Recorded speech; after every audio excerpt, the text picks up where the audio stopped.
This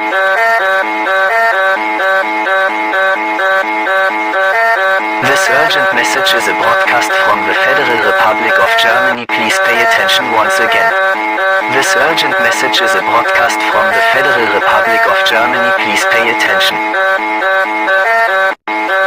Regrettably, civil unrest has erupted in the cities of München, Regensburg, Nürnberg, and Augsburg, marked by alarming cannibalistic raids of unknown origin.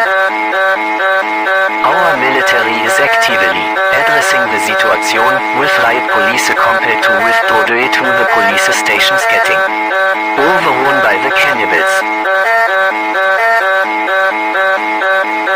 Surveillance reports indicate staggering 500,000 people involved in these disturbing events and are potential cultist or extremist groups suspected as the catalyst.